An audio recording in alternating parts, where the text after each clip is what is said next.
सभी बच्चों को गुड मॉर्निंग। जैसा कि हमने बताया था कि कक्षा 10 के लिए गणित अध्याय 2 वास्तविक संख्याएं स्टार्ट करेंगे हम। इसका मतलब ये हुआ कि हमने कक्षा 10 के लिए गणित का अध्ययन प्रारंभ कर दिया है। तो आप क्या करोगे सभी जने, जैसे मैं देखो करना क्या है आपको, मैं यहाँ पे आपको क्या कर रहा हूँ पढ़ाऊंगा, मैं बोर्ड पर लिखूंगा मार्कर से, आप कॉपी और पेन लेकर बैठ जाना और आपको क्या करना है, जैसा मैं यहाँ पे लिखूंगा ऐसा लिखना है। ध्यान देना, कोई बच्चा पीछे रह जाता है या फिर मेरे बराबर नहीं लिख पाता है तो क्या करेगा, वीडियो को रोक लेगा। देखो वीडियो को रोकने का ऑप्शन होता है, वीडियो को रोक कर आराम से धीरे धीरे लिख लेगा और आराम से इस वीडियो को देखेगा। आज जो हम स्टार्ट कर रहे हैं उसका क्या नाम है, वास्तविक संख्या है। ये वास्तविक संख्या क्या होती है, इसका मतलब जो हमारी बोर्ड की बुक है ना, ये बोर्ड की बुक देख लीजिए, ये किताब है हमारी, ये किताब, इसका हमने अध्याय, ये किताब दिखाई दे रही होगी आपको, इसका हमने अध्याय नंबर 2 वास्तविक संख्याएं स्टार्ट कर दिया है। तो आप कॉपी पेन लेके बैठ जाना और जहाँ पे आप थोड़ा पीछे रह जाते हो या आपको लिखने में कोई समस्या होती है तो आप क्या करोगे, वीडियो को रोक लोगे। ठीक है, तो चलिए स्टार्ट करते हैं हम। देखो क्या है यहाँ पे वास्तविक संख्या, जैसा कि आप काफी 2 साल से मेरे से पढ़ रहे हैं, आपको पता ही होगा कि पहले मैं क्या करता हूँ, पहले जो उसका नाम है ना उसी को निचोड़ करके फिर आगे बढ़ता हूँ। तो देखो ये जो वास्तविक संख्या है ना, दूसरा पार्ट है हमारा, अध्याय दूसरा जो है ना गणित का, ये उसका नाम है वास्तविक संख्या। ये वास्तविक संख्या होती क्या है, पहले हम इसके बारे में समझेंगे क्या होती है वास्तविक संख्या। तो आइए इसी वास्तविक संख्या को समझने के लिए हम इसकी प्रस्तावना प्रस्तावना मतलब सीधा सीधा मीनिंग होता है, इसका परिचय ले लेते हैं पहले। तो देखो वास्तविक संख्या क्या होती है, इसको समझने से पहले मैं आपको कुछ बिंदु बता रहा हूँ, इन बिंदु पर आप विशेष रूप से ध्यान देंगे। देखो क्या होती है वास्तविक संख्या, पहला आपको यहाँ पे मैं पहले लिख रहा हूँ, देखो प्राकृत संख्या क्या होती है। मैं आपसे प्रश्न पूछ रहा हूँ कि प्राकृत संख्या क्या होती है, प्राकृत संख्या। तो आप मेरे को बताएंगे जल्दी से प्राकृत संख्या क्या होती है, जल्दी से मुझे बताएंगे प्राकृत संख्या क्या होती है। तो आपके मन में आ रहा होगा कि प्राकृत संख्या 1 से स्टार्ट होती है और अनंत तक जाती है, मतलब 1 2 3 4 और अनंत तक जाती है। तो प्राकृत संख्या होती है, ध्यान देना इधर, प्राकृत संख्या क्या होती है, 1 2 3 4 और डैश डैश, ये 3 डैश जो लगाते हैं नाम, इनका मीनिंग क्या होता है। यहाँ पे देखो 3 4 कितने भी लगा सकते हो आप, यहाँ पे दिए ये तीन ऐसे डैश जो लगाते हैं ना, इनका मतलब होता है कि संख्या बहुत आगे तक जा रही है। यहाँ पे कहीं पे 15 भी होंगे, 20 भी होंगे, 100 भी होंगे, 1000 2 लाख 5 लाख 10 लाख अरब खरब तक जा रही है संख्या, अरबों खरब नील संघ तक जा रही है संख्या, महासंघ तक जा रही है संख्या। ठीक है ना, इसका मतलब अनंत तक जा रही है। आप क्लियर है ना चीज। दूसरी संख्या की मैं बात कर लेता हूँ। देखो यहाँ पे क्या आ गया, 1 दिखाई दे रहा होगा सबको, 2 3 4 ऐसे कर करके अनंत तक तो हम जा रहे हैं, याद हो तो क्लियर है। लेकिन इसमें कहीं पे आपको 0 दिखाई दे रहा है क्या, 0, ये शून्य जो आर्यभट्ट साहब ने दिया था, आर्यभट्ट साहब ने ये 0 हमारे भारत के थे वो, तो क्या ये आपको दिखाई दे रहा है। तो आप देख रहे होंगे कि आपको कहीं पर भी 0 दिखाई नहीं दे रहा है। तो क्या ये 0 को छोड़ देंगे हम, तो हम देखो गिनती में तो 0 को पढ़ते हैं हम, जैसे हम 10 बोलेंगे तो 10 के क्या लगता है, 1 के आगे 0 लग जाता है, उसे 10 बोलते हैं। तो इसका मतलब 0 को किस में रखेंगे, तो यहाँ पे ध्यान देना, इसको ये 0 लिख दिया मैंने, देखो 0 1 2 3 4 डैश डैश डैश आगे तक कहीं बहुत लंबी तक जाएगी संख्या। तो अब आप सोच रहे होंगे देखो इसमें और इसमें अंतर क्या है, केवल एक 0 का अंतर है। यहाँ पे क्या है, ये यहाँ पे 1 से स्टार्ट हो रही है, यहाँ पे 0 से स्टार्ट हो रही। तो इसका मतलब ये हुआ कि जो संख्या 0, देखो जो संख्या 1 से स्टार्ट होकर अनंत तक चलती है उसे तो हम प्राकृत संख्या बोल रहे हैं, जो संख्या 0 से चलकर अनंत तक जाती है उसे हम पूर्ण संख्या बोलेंगे। देखो पूर्ण का मतलब होता है कंप्लीट, पूरा, हमारे हमारे गांव की भाषा में बोले तो क्या होता है, पूरा। तो यहाँ पे देखो 0 आती है, ये पहले अधूरी थी, ये पहले पूर्ण नहीं थी ये, क्यों, क्योंकि इसमें 0 शामिल नहीं था, लेकिन अब 0 शामिल हो जाएगा तो ये पूरी हो जाएगी, इसलिए इसको क्या बोल दिया, पूर्ण संख्या है। यहाँ पे लिख दिया, देखो मैंने क्या लिख दिया इसको, ये पूर्ण संख्या है। अब आपके मन में एक सवाल आ रहा होगा, पूर्ण संख्याएं हो जाएगी ये और ये प्राकृत संख्या हो जाएगी। ध्यान देना, यहाँ पे क्या हो जाएगी, प्राकृत संख्याएं हो जाएगी। अब आपके मन में एक सवाल आ रहा होगा कि हाँ गुरुजी अब तक यहाँ तक तो ठीक है सब कुछ, अब आगे क्या करोगे आप। तो अब ध्यान देना, देखो यहाँ पे ये 0 से लेकर कहाँ तक जा रही है, अनंत तक, यहाँ पे 1 से चल रही है। अब मैं क्या लिख रहा हूँ, देखो एक नई चीज लिख रहा हूँ यहाँ पे देखना आप, ये 0 है मेरा, ये 1 है, 2 यहाँ पे 3 लिख दिया, ये 4 5, ये ऐसे ऐसे मैंने संख्या लिख दी और ये संख्या अनंत तक जा रही है साथियों। यहाँ तक समझ में आ गया ना, ये संख्या कहाँ पर जा रही है, अनंत तक जा रही है। और मैं अब एक क्या नया काम करता हूँ, देखो 0 इसमें शामिल, ये यहाँ ये तो क्या है, मेरी पूर्ण संख्या है। इसको अलग बनाने के लिए मैं क्या कर रहा हूँ, यहाँ पे देखो ये 1 लिख दिया मैंने, यहाँ पे 2 लिख दिया, यहाँ पे 3 लिख दिया, यहाँ पे 4 लिख दिया और यहाँ पे 5 लिख दिया। अब आपके मन में सवाल आ रहा होगा कि ये और ये तो एक ही है ना, तो यहाँ पे आगे क्या करूँ, माइनस का चिन्ह लगा दूँ। देखो ये मैंने क्या कर दिया, माइनस का चिन्ह लगा दिया। अब देखो ये अलग है और ये अलग है, तो अब ध्यान देना इनको क्या बोलेंगे हम। यहाँ पे लिख रहा हूँ मैं तीसरे नंबर पे जो आ रही है ये क्या है हमारी, तो ध्यान देना, देखो ये तो प्राकृत संख्या हो गई, ये क्या हो गई हमारी पूर्ण संख्या हो गई, और ये क्या हो जाएगी हमारी, ये जो है ना इनका नाम रहेगा पूर्णांक संख्या। पूर्णांक का मतलब होगा इनके अंक क्या है, पूर्ण है, इसलिए लिख रहा हूं मैं देखो पूर्णांक। ये क्या हो जाएगा हमारा पूर्णांक। तो साथियों ध्यान देना, पूर्णांक जो है ना ये हमारे काम की चीज है। ये मैंने इतनी रामायण जो बताई ना आपको, ये हमारे काम की तो है, लेकिन इस चैप्टर नंबर 2 अध्याय 2 में जो है ना ये बार बार काम में आएगा। मैं बोलूंगा पूर्णांक पूर्णांक पूर्णांक संख्या बोलूंगा ना, तब आप क्या समझोगे, यहाँ पे लिख रहा हूँ मैं पूर्णांक संख्या लिख रहा हूँ मैं। जैसे मैं पूर्णांक संख्याएं बोलूंगा तो आप समझना ये अनंत तक चलेगी। ध्यान देना इधर, ये कहाँ तक चलेगी, यहाँ पे ये अनंत तक चलेगी। ये डेश क्या बता रहा है, अनंत तक जा रही है पूर्णांक संख्याएं। तो आपको समझ में आया मैं क्या बोल रहा हूँ। यहाँ ये इधर वाले है ना, ये और ये देखो माइनस में आ गई, इनको तो हम क्या बोलते हैं पूर्णांक। देखो यहाँ से फिर समझना एक बार, यहाँ से इसकी बात करता हूँ तो आप बोलोगे प्राकृत संख्या है। यहाँ तक बोलता हूँ मैं, ये क्या हो जाएगी हमारी पूर्ण संख्या हो जाएगी। और अगर ये ऋण वाला चिन्ह आ जाए, माइनस वाला चिन्ह आ जाए, तो ये क्या हो जाएगी सभी मेरे, ये हो जाएंगे सभी क्या है, ये पूर्णांक संख्या है। अब ध्यान रखना पूर्णांक भी दो प्रकार के होते हैं। दो प्रकार के कौन कौन से, देखो यहाँ से जो यहाँ तक का ये है ना, यहाँ से ये लिख रहा हूँ मैं, यहाँ से यहाँ तक का, इधर वाले को क्या बोलते हैं हम, धनात्मक पूर्णांक। ध्यान देना ये भी बहुत काम में आएगा, धनात्मक। ये लिख दिया मैंने धनात्मक पूर्णांक।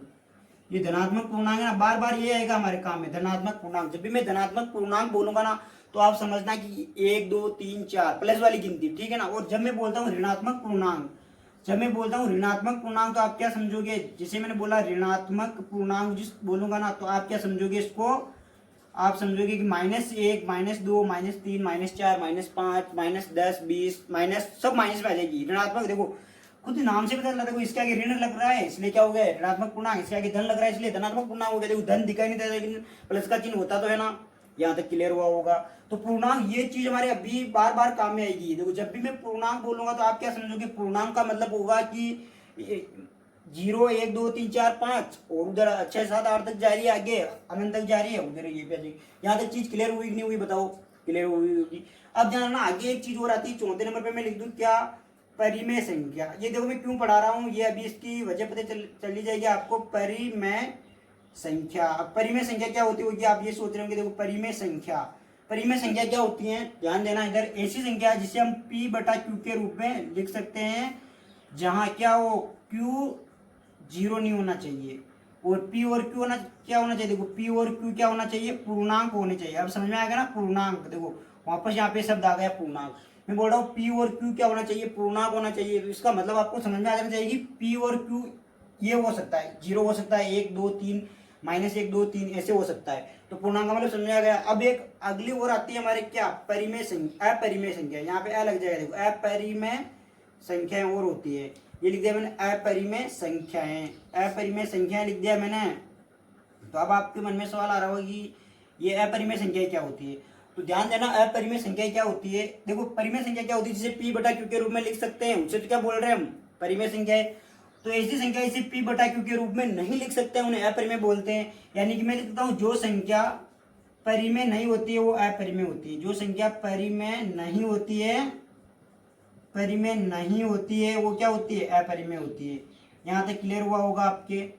अब ध्यान देना ये मैंने क्यों बताया आपको। अब आपके मन में सवाल आ रहा होगा कि क्या गुरुजी कब से आप बता जा रहे हो लेकिन इसका मतलब क्या है। तो ध्यान देना, अब हम आते हैं, हमारा टॉपिक जो है क्या, अब हमारा टॉपिक है वास्तविक संख्याएं। वास्तविक संख्याएं ये क्या होती है, ध्यान देना वास्तविक संख्याएं क्या होती है।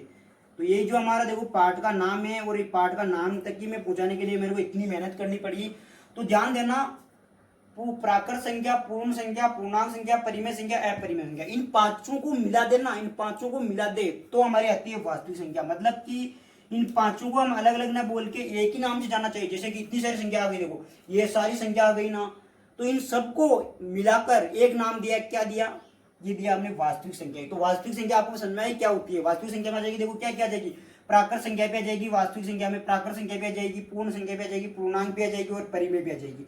तो ये वास्तविक संख्या समझ में आ गया ना आपको, क्या क्या आ जाएगी, ये पांचों को मिलाकर, मतलब कि ये जो पांच है ना, ये पांचों पॉइंट जो है ना, इनको मिलाकर क्या बनाया मैंने, ये एक पॉइंट बना दिया, एक नाम बना दिया। जैसे कि मान लो किसी के बहुत सारे नाम है, किसी के क्या है बहुत सारे नाम है, 10 नाम है एक ही इंसान पे, लेकिन आप स्कूल में उसका जो नाम लिखा होगा ना वही नाम मान्य होगा। तो इसी प्रकार वास्तविक संख्या जो है ना, जैसे मैं वास्तविक संख्या बोलूंगा तो ये पांचों नाम आपके दिमाग में आ जाएगी। वास्तविक संख्या में ये आता है, क्या क्या आता है वास्तविक संख्या के अंदर, देखो प्राकृत संख्या आती है, पूर्ण संख्या आती है, पूर्णांक संख्या आती है, परिमेय संख्या आती है, और क्या आता है, अपरिमेय संख्या आती है। इन सब संख्या को मिलाकर जो संख्या बनती है उन संख्या को हम क्या बोलते हैं, वास्तविक संख्याएं। तो वास्तविक संख्या को समझ में आ गई ना। तो अब हम हमारे टॉपिक पे आ जाते हैं। आप क्या करो, इसको वीडियो को रोक कर, ध्यान देना, मैं साइड में होऊंगा, आप वीडियो को रोक के आराम से लिख लेना। मैं साइड में हो रहा हूँ, वीडियो को रोक लेना, वीडियो को जैसे रोकोगे इस पूरे को ऐसे वैसे छाप लेना, ठीक है। तो मैं साइड में हो जाता हूँ थोड़ी देर के लिए।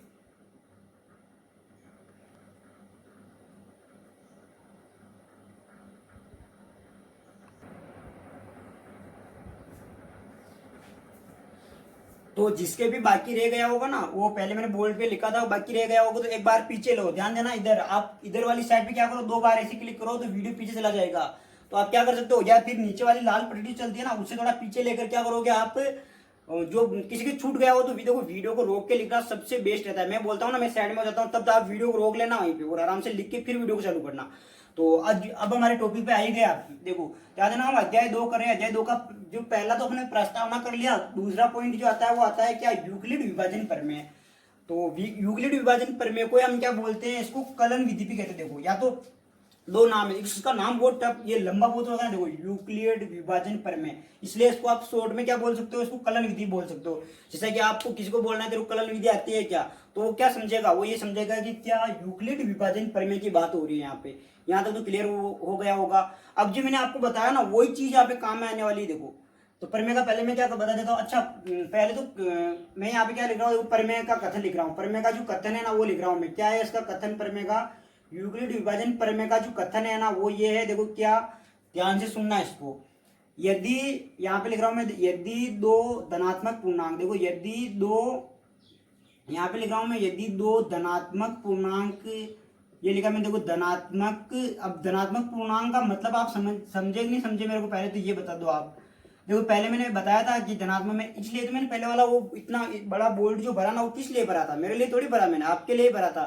क्या बताया था उसमें मैंने, पूर्णांक के बारे में विशेष रूप से मैंने बात की थी। देखो क्या क्या बात की थी मैंने, ऋणात्मक पूर्णांक होते हैं, धनात्मक पूर्णांक होते हैं। तो यहाँ पे लिख रहा हूँ मैं, यदि 2 धनात्मक पूर्णांक ए और बी है, ये लिख दिया मैंने। देखो क्या है, धनात्मक पूर्णांक ए और बी है, ठीक है। यहाँ तक क्लियर है क्या, 2 धनात्मक पूर्णांक की बात हो रही है। अब आपके मन में प्रश्न आ रहा होगा कि ये धनात्मक पूर्णांक का मतलब क्या होता है, तो वापस यहाँ पे एक बार देख ली। धनात्मक पूर्णांक का मतलब होता है 0 1 2 3 4 5 ऐसे करके अनंत तक जाती है ना, उससे हम बोलते हैं धनात्मक पूर्णांक। ये जो मैंने यहाँ पे लिखा ना, 0 से स्टार्ट होगा, 1 2 3 4 मतलब कि माइनस नहीं आएगा ना, तब तक वो क्या रहेगा, धनात्मक पूर्णांक रहेगा। तो धनात्मक पूर्णांक क्लियर है ना। तो यहाँ पे लिखा मैंने, यदि 2 धनात्मक पूर्णांक ए तथा बी है यहाँ पे, तो ध्यान देना है, तो ध्यान देना यहाँ पे क्या लिखा मैंने। देखो इसको समझना, आप समझ के लिखने से ये प्रमेय सोल्व होगी कि 2 धनात्मक पूर्णांक ए और बी है हमारे पास।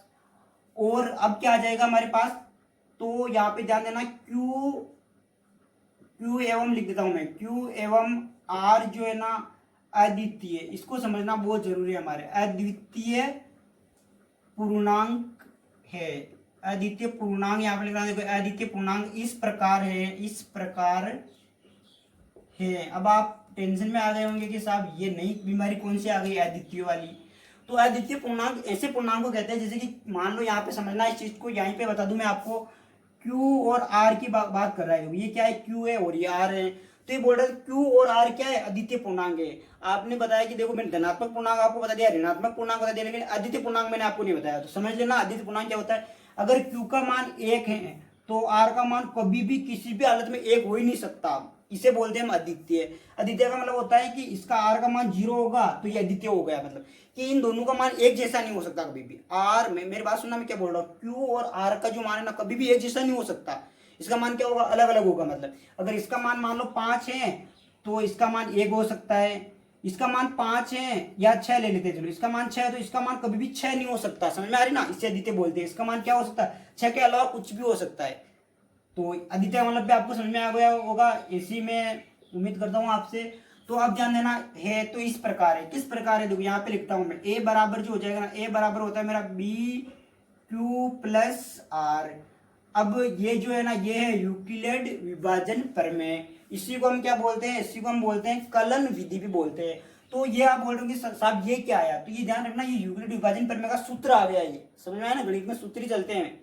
तो अब आपको ये जो है ना, ये तो मेरे पास क्या है, पूर्णांक है। ये b क्या है मेरे पास, ये b जो है ना, ये जाना, ये भी एक पूर्णांक है, और ये क्या है, द्वितीय पूर्णांक। यहाँ पे मैंने लिखा ये दोनों a और b तो धनात्मक पूर्णांक है, और ये q और ये r क्या, ये r ध्यान देना यहाँ पे शेषफल है। इसको मैं आपको विस्तार से समझाता हूँ। तो ये सूत्र आपको समझ में आ गया ना। तो इसके एक आध उदाहरण बताता हूँ मैं, ताकि आपको अच्छे से समझ में आ जाए, ठीक है ना। तो उदाहरण नंबर पहला लेते हैं। जैसे कि मैं बोल दूं आपको कि आप क्या करो, 20 जो है ना, 20 को आप इस फॉर्म में लिखो।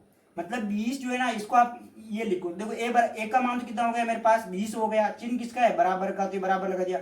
अब इसको ऐसे टुकड़े करो। तो टुकड़े कैसे करते हैं, इधर ध्यान से देखना। ये 20 जो है ना, यहाँ पे लिख दिया मैंने 20 में मैंने भाग दिया किसका, 4 का भाग देता हूँ। मान लो ये 20 लिखना है, यहाँ पे 40 लिख दिया मैंने गलती से। तो क्या जाएगा, देखो 20 है, 20 में भाग किसका देना है, 4 का देना है। तो ध्यान देना कितनी बार जाएगा ये जाएगा कितनी बार, 5 बार। और क्या आ जाएगा, 5 बार में 20 आ जाएंगे, और यहाँ पे क्या बचेगा, 0 बचेगा।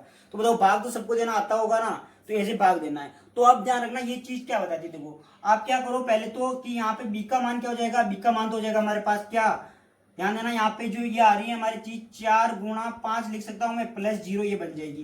तो यहाँ पे शेषफल क्या हुआ, शेषफल तो हमारा हो जाएगा 0। एक काम करो, पहले आप इसको मैं मिटा दूं, पहले आप क्या करो, ये इसको समझ लो पहले, ये सूत्र लिख लो जल्दी से, ये सूत्र लिख लो। इसके बाद में मैं आपको बताता हूँ। मैं साइड में हो रहा हूँ, वीडियो को रोक के, ध्यान रखना, वीडियो को रोक के ये सूत्र लिख पाओगे आप। वीडियो को चलो रोकोगे तो कभी नहीं लिख पाओगे। मैं अभी दूसरी चीज आ जाएगी यहाँ पे, तो जल्दी से ये कथन लिखोगे, ऐसा कैसा छाप लो इसको। तो आपने छाप लिया होगा इसको, तो ठीक है ना। अब इसमें मैं बता दूं, देखो ये यहाँ पे साफ साफ लिखा मैंने, दो धनात्मक पूर्णांक जो ना, दो धनात्मक पूर्णांक क्या क्या है मेरे पास, a और b है।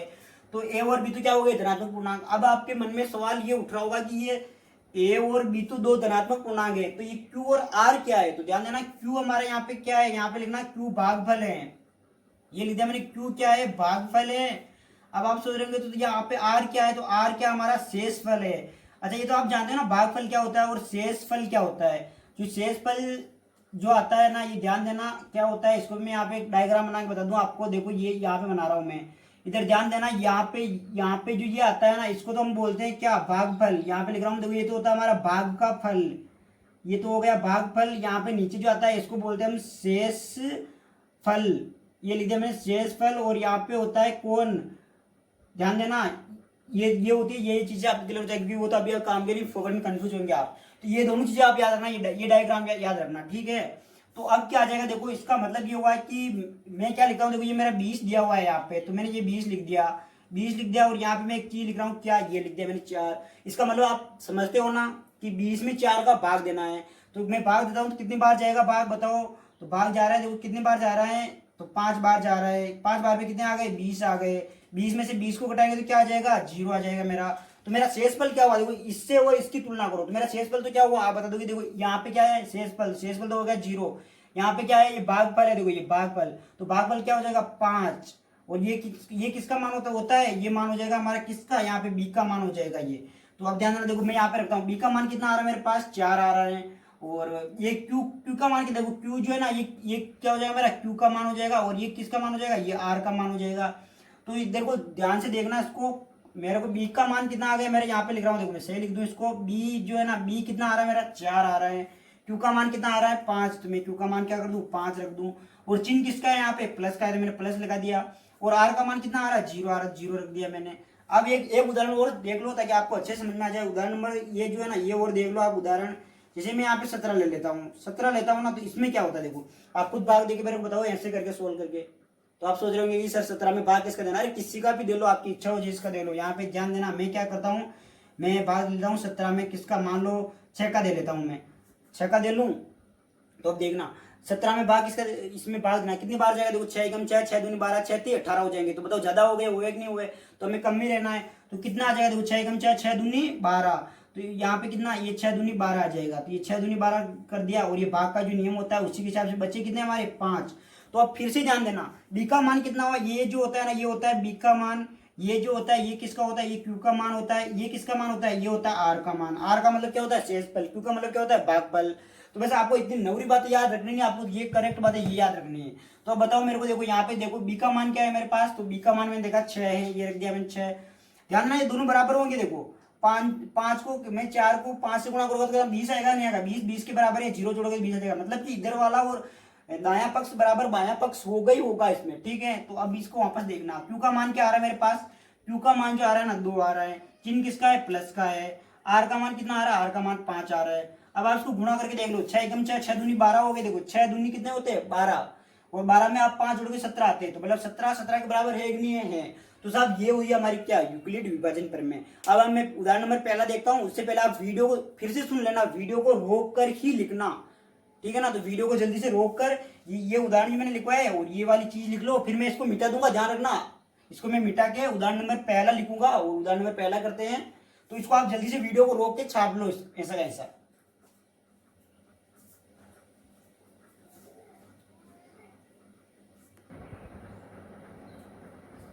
तो उसका तो आपने छाप लिया होगा आराम से। अब ध्यान रखना, मैंने उदाहरण नंबर पहला जो है ना मैंने लिख दिया है। ये उदाहरण नंबर पहला क्या, आप भी देखो वीडियो को रोक के आराम से उदाहरण लिख सकते हो, कोई टेंशन नहीं आपको, कोई ऐसा नहीं कि बहुत बड़ा काम सौंप दिया है, केवल उदाहरण वीडियो को रोक के उदाहरण लिखना है। तो ध्यान देना, उदाहरण नंबर पहला क्या है, दर्शाइए कि कोई भी धनात्मक पूर्णांक क्या 3q या 3q प्लस 1 या 3q प्लस 2 के रूप में लिखा जा सकता है, जहां q कोई पूर्णांक है। तो बार बार पूर्णांक आ रहा है, इसका मतलब पूर्णांक तो आपको अच्छे तरीके से समझ में आ गया होगा ना। अब ध्यान देना, यहाँ पे मैंने एक चीज लिख दूं, यूक्लिड विभाजन पर मैं लिख दूं मैं यहाँ पे पहले, क्योंकि किसी को याद नहीं रहती होगी ना। यहाँ पे लिख रहा हूँ मैं, देखो यूक्लिड विभाजन प्रमेय, यानी कलन विधि बोलते हैं। यूक्लिड विभाजन प्रमेय जो है ना, यहाँ पे मैं लिख रहा हूँ, ये देखो, ये मैं लिख दी यूक्लिड विभाजन प्रमेय। तो ये प्रमेय क्या होती है, ध्यान देना, ये प्रमेय मैंने पढ़ा दी, लेकिन मैं आपको केवल याद नहीं रहता ना, इसलिए यहाँ पे लिख रहा हूँ। क्या होती है, ए बराबर बी गुणा क्यू प्लस आर। ध्यान देना, यहाँ पे एक शर्त होती है इसके लिए। ये प्रमेय, ये सूत्र है ना, ये सूत्र कब कब हम काम में ले सकते हैं, मतलब ये सूत्र कब कब लागू हो सकता है। देखो शेषफल 0 हो सकता है नहीं हो सकता, बताओ। बिल्कुल हो सकता है। जैसे हमारे 20 में शेषफल 0 हुआ था, जब हमने 20 में 4 का भाग दिया था ना, तो हमारा शेषफल 0 हुआ था। तो ध्यान देना, शेषफल क्या हो सकता है, 0। इसका मतलब ये हुआ, देखो आर जो है ना हमारा क्या हो सकता है, आर 0 के बराबर हो सकता है। आर जो हो सकता है ना 0 के बराबर हो सकता है। लेकिन ध्यान देना, ये जो है ना आर तो 0 हो सकता है, लेकिन क्या भागफल कभी 0 हो सकता है, भागफल नहीं। तो भागफल कभी भी 0 नहीं हो सकता।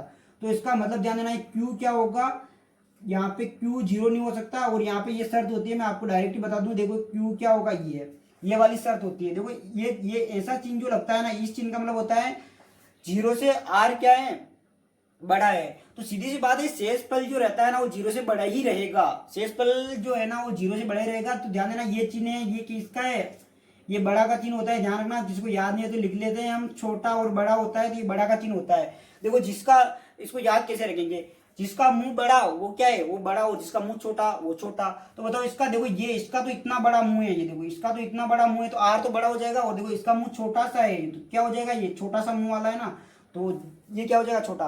तो ये छोटा है, ये बड़ा है। और ध्यान देना, इसमें क्या, देखो और आर और क्यू में कौन बड़ा है, तो आप बताओगे मेरे को, आप बताओ, खुद बताओ क्या कौन बड़ा है इसमें। तो आप बोलोगे आर तो छोटा है और क्यू क्या है, बड़ा है। क्यों, क्योंकि देखो क्यू की तरफ इसका मुंह बड़ा है, तो ये बड़ा हो गया। यहाँ तक आपको समझ में आया होगा। ये यूक्लिड, ये इतनी सी क्या होती है, छोटी सी, ये छोटी सी होती है हमारे क्या, यूक्लिड विभाजन प्रमेय या कलन विधि। तो अब इसी को उपयोग करके यहाँ पे ये लेना है। तो ध्यान देना, आपको देखो यहाँ पर ये दर्शाइए, दर्शाइए का मतलब होता है कि आपको सिद्ध करना है। दर्शाइए शब्द जहां पे आ जाता है ना, तो आप क्या समझोगे, उसका मतलब आपको सिद्ध करना है। दर्शाइए कि कोई भी धनात्मक पूर्णांक जो है ना, धनात्मक पूर्णांक ये दे रखे 3, मतलब कि कोई भी धनात्मक पूर्णांक इन तीनों के रूप में लिखे जा सकते हैं, ये आपको सिद्ध करना है। और क्यू क्या है, कोई पूर्णांक है। तो देखो आपको कुछ दिया हुआ तो है नहीं और सिद्ध करवा रहे हैं, आप खुद सोचना, कुछ दिया तो है नहीं प्रश्न में, और क्या बोल डायरेक्ट सिद्ध करो आप। तो इस स्थिति में हमें क्या करना चाहिए, मानना चाहिए। यहाँ पे मैंने लिख दिया, देखो माना, मैंने क्या माना, मैंने ये माना कि ए क्या है मेरे पास, ए कोई पूर्णांक है। यहाँ पे लिख दिया मैंने, ए कोई पूर्णांक है, ठीक है ना, या धनात्मक पूर्णांक ले लेता हूं मैं। ए कोई क्या है, धनात्मक पूर्णांक। तो लिख दिया मैंने, धनात्मक पूर्णांक है। यहाँ तक ये समझ में आया कि नहीं आया, पहले बताओ। धनात्मक पूर्णांक तथा बी क्या है मेरे पास, अभी देखते हैं। देखो बी क्या है, मेरे को बी पता नहीं है। यहाँ पे लिख लेना आप, तो क्या कि माना, ये चीज तो मैंने मान ली। देखो माना ए कोई धनात्मक पूर्णांक है, ये यहाँ तक तो चीज क्लियर हुई हमारे। अब ध्यान देना, यहाँ पे तथा बी क्या है, बी मेरे को पता नहीं और आपको भी पता नहीं। अभी देखते हैं बी का मान क्या होता है। तो आप खुद देखना, इधर यहाँ पे जो लिखा हुआ ना, यहाँ पे इसको मैं क्या लिख सकता हूँ, देखो यहाँ पे ये 1 आ रहा है और यहाँ पे 2 आ रहा है, तो इसका मतलब यहाँ पे ये क्या, यहाँ पे ये जो है ना, ये इसको मैं ऐसा लिख सकता हूँ क्या, देखो 3q प्लस 0। क्या फर्क पड़ेगा, देखो रहेगा तो 3q रहेगा ना, रहेगा नहीं रहेगा, बोलो, बिल्कुल रहेगा। तो ये क्या होगा, 3q प्लस 0 हो जाएगा, 3q प्लस 1, 3q प्लस 2 के रूप में लिख सकते हैं क्या। तो ध्यान देना, अब मैं देख लेता हूँ यहाँ पे, देखो यहाँ पे जो है ना ये मेरा q है, यहाँ पे भी ये q है। इस समीकरण को ध्यान से देखना आप, यहाँ पे मैं चलो इधर स्पेशल बता दूं आपको, यहाँ पे मेरा क्या आ रहा है, देखो पहले तो आ रहा है मेरा 3q प्लस 0 लिख सकता हूँ मैं। इस 3q को मैं क्या लिख सकता हूँ, ये लिख सकता हूँ। यहाँ पे जाना ना 3q प्लस 1 है मेरा और 3q प्लस 2 है। ये इधर का काम केवल मैं आपको समझाने के लिए कर रहा हूँ, ये आपको वहां पे फेयर कॉपी में भले करो तो ठीक है समझने के लिए, लेकिन केवल ये समझने के लिए, बोर्ड की कॉपी में आपको ये कार्य नहीं करना है, केवल ये आपको समझाने के लिए कर रहा हूँ मैं। तो आप मेरे को बताओ, यहाँ पे देखो ये क्या है मेरा b है, तो यहाँ पे देखो b का मान क्या आ रहा है मेरा, तो आप बोलोगे कि b का मान तो आ रहा है यहाँ पे 3 आ रहा है। बताओ यहाँ पे b का मान कितना आ रहा है 3, क्योंकि जगह क्यू है इसलिए, और प्लस का चिन्ह देखो प्लस का है इसलिए, और r का मान कितना आ रहा है 0 आ रहा है r का मान। फिर आगे देखना आप, यहाँ पे मेरे का b का मान कितना आ रहा है, b का मान तो आ रहा है 3, b का मान क्या आ रहा है मेरा, b का मान तो आ रहा है 3, और r का मान क्या आ रहा है मेरे पास 1। b का मान कितना आ रहा है 3 और r का मान क्या आ रहा है मेरे पास 2। देखो समझ में, इससे मैंने इसको देख देख के ये मान लिख लिया। यहाँ तक समझ में आ नहीं आया, पहले तो मेरे को ये बता दो, यहाँ तक आपको समझ में आ गया होगा। अब ध्यान देना यहाँ पे, तो वही लिखना है कि b का मान देखो यहाँ पे कितना b, यहाँ पे भी 3 है, b यहाँ पे भी 3 है, यहाँ पे भी 3, तो b का मान कितना हो जाएगा 3। ये b का मान 3 कहाँ से आया, समझ में आया नहीं आया आपको, बिल्कुल समझ में आ गया होगा। अब यूक्लिड विभाजन प्रमेय से यहाँ पे लिख रहा हूँ मैं, देखो यूक्लिड विभाजन प्रमेय से, या कलन विधि भी लिख सकते हो सीधा सीधा। तो यहाँ पे मैं सीधा से ये लिख दूँ कलन विधि से, यहाँ पे देखना ये लिख दिया मैंने कलन विधि से। कलन विधि से लिखने का मतलब ये हुआ कि कलन विधि से क्या लग जाएगा, ये सूत्र लग जाएगा पूरा। तो कलन विधि से क्या होता है, देखो कलन विधि से होता है a यहाँ पे b गुणा q प्लस r, ये कलन विधि होती है। कलन विधि क्या कहती है, ये होती है। और जहां पर क्या होता है देखो, r जो है ना ये 0 से तो बड़ा होता है या बराबर हो सकता है, और q से छोटा होता है, ये हमारी क्या कहती है कलन विधि है। तो अब ध्यान देना इसको, ये उदाहरण जो है ना देखो, एक की जगह तो मेरा क्या रह जाएगा a रह जाएगा, और b की जगह क्या रख दूं मैं, b की जगह 3 लिख दूं। देखो b का मान यहाँ से रख दूं 3, और यहाँ पे क्या बचेगा q का q रह जाएगा प्लस r। ये मेरा क्या आ जाएगा, समीकरण नंबर 1 आ जाएगा। ये क्या आ गया मेरा, समीकरण नंबर 1 आ गया। अब ध्यान देना, देखो यहाँ पे जो ये आया ना, इसको आप समझना, समीकरण नंबर 1 जो आ गया ना, मेरे को क्या सिद्ध करना है, ये सिद्ध करना है मेरे को ये। तो ये सिद्ध करने के लिए मैं क्या कर सकता हूँ, देखो r बराबर समीकरण 1 में, यहाँ पे लिख दूं मैं समीकरण 1 जो है ना, एक में r बराबर 0 रख सकते हो आप, 1 रख सकते हो, 2 रख सकते हो, बताओ आप 3 रख सकते हो क्या। अच्छा 3 रख सकते हो नहीं रख सकते हो, पहले तो मेरे को ये बताओ। तो देखो आप खुद सोचना, यहाँ पे क्या आ जाएगा मेरा, यहाँ पे b आएगा, सॉरी यहाँ पे मैंने क्या लिखा, यहाँ पे ये q लिखा ना, यहाँ पे क्या आ जाएगा b आएगा, यहाँ पे ये b आएगा। क्या आएगा साथियों यहाँ पे, एक मिनट इसको सही करेक्शन कर लेते हैं, देख लेते हैं यहाँ पे क्या आएगा। हाँ तो करेक्ट है साथियों, क्या आएगा यहाँ पे b आएगा। तो यहाँ पे मैं b लिख दूं, देखो यहाँ पे क्या आ जाएगा b आ जाएगा। तो आप मेरे को खुद बताओ b का मान कितना है, 3 है। तो ध्यान रखना r का मान क्या हो सकता है, r का मान यहाँ पे 3 हो सकता है क्या, तो नहीं हो सकता। ध्यान से देखना, ये चीज आपको समझ में नहीं आएगी अगर आपने ध्यान से नहीं देखा। तो मैं यहाँ पे बोल रहा, देखो मैं r का मान क्या करता हूँ 3 लिख देता हूँ यहाँ पे, और यहाँ पे देखो b का मान कितना है 3, तो यहाँ पे 3, बताओ 3 3 से बड़ा है क्या, 3 3 से बड़ा है नहीं है, 3 3 के बराबर है। तो इसका मतलब ये यहाँ पे देखो 2 ही आएगा, क्या आएगा 2। अच्छा बताओ 2 जो है ना 3 से छोटा है, बिल्कुल है, यानी कि 2 जो है ना 2 क्या आ जाएगा, यहाँ पे ध्यान से देखना आप, वापस इसको 3 में बोल दूं, 3 2 से बड़ा है, तो बिल्कुल बड़ा है। तो इसलिए यहाँ पे r को क्या रखना है, आपको 2 तक ही रखना है। समझ में नहीं आई वो ये चीज, तो और वापस मैं अगली क्लास में समझा दूंगा, ध्यान से देखना। अब क्या आ जाएगा, देखो r बराबर मैंने 0 रखा, तो r बराबर 0 रखा तो मेरे पास a बराबर क्या आ जाएगा, देखो ये 3q प्लस r की जगह क्या रखना है, मेरे को 0 रखना है। यहाँ पे देखो r बराबर 0 रखने पर, यहाँ पे r बराबर 0 रखने पर आ जाएगा, r बराबर 1 रखने पर क्या जाएगा, a बराबर 3q प्लस r का मान कितना रख दूं, 1 रख दूं, और r बराबर 2 रखने पर क्या आ जाएगा, r बराबर 2 रखने पर क्या आ जाएगा मेरे पास, ये आ जाएगा, देखो ये आ जाएगा। तो इसको और हल करूंगा मैं आगे, तो क्या आ जाएगा, देखो a बराबर हो जाएगा मेरे पास, क्या हो जाएगा, a बराबर 3q हो जाएगा, और b बराबर क्या हो जाएगा मेरा, b बराबर हो जाएगा, देखो नहीं यहाँ पे a बराबर, इसके लिए क्या निकल जाएगा, इसके लिए +1 निकल जाएगा, और इसके लिए क्या निकल जाएगा, a बराबर 3q प्लस 2 निकल जाएगा। तो अतः ध्यान देना, अतः क्या है, अतः ये सिद्ध हो गया है मेरे पास। देखो यही तो सिद्ध करना था, पूर्णांक ये हो सकता है। तो अतः लिख दूं मैं, अतः धनात्मक पूर्णांक, अतः यहाँ पे लिख रहा हूं मैं, देखो धनात्मक पूर्णांक ये लिख दिया है मैंने। धनात्मक पूर्णांक जो है ना, धनात्मक पूर्णांक है, क्या आ जाएगा हमारा 3q या 3q प्लस 1 या 3q प्लस 2 होंगे। ये हमारा सिद्ध हो गया, इतनी सिद्ध में लिख सकते हो आप। इति सिद्धम, इति सिद्धम लिख दोगे तो क्या हो जाएगा, ये सिद्ध हो गया है, इति सिद्धम, ठीक है ना, इति सिद्धम। तो ये क्या आ गया, हमारा उत्तर आ गया। तो आप जल्दी से देखिए इसको, ये सवाल को ध्यान रखना, फिर वीडियो को रोक के लिख लेना। और अब हम है ना उदाहरण नंबर दूसरा अगली क्लास में करेंगे। तो मैं साइड में हो जाऊंगा, आप क्या करोगे, इस वीडियो को रोक के लिख लेना, और अगली दूसरा उदाहरण हम अगली अगली वीडियो में करेंगे। और आप इसको बहुत अच्छे से समझना, और कहीं पे भी डाउट आता है तो मेरे से आप पूछ लेना, ठीक है। तो मेरे हिसाब से तो मैंने बहुत अच्छे से समझाया आपको, लेकिन फिर भी कोई डाउट आता है तो आप ये करना, और ध्यान रखना इसको आप वीडियो को रोक के ही लिखना। तो ठीक है, मिलते हैं हम दूसरा उदाहरण अगली क्लास में मैं करवाऊंगा, ठीक है। आज का यही कार्य, और गृह कार्य भी हम अगले क्लास में देंगे। अभी तो आप इसको याद करना, रिवीजन करना इस पे बार बार।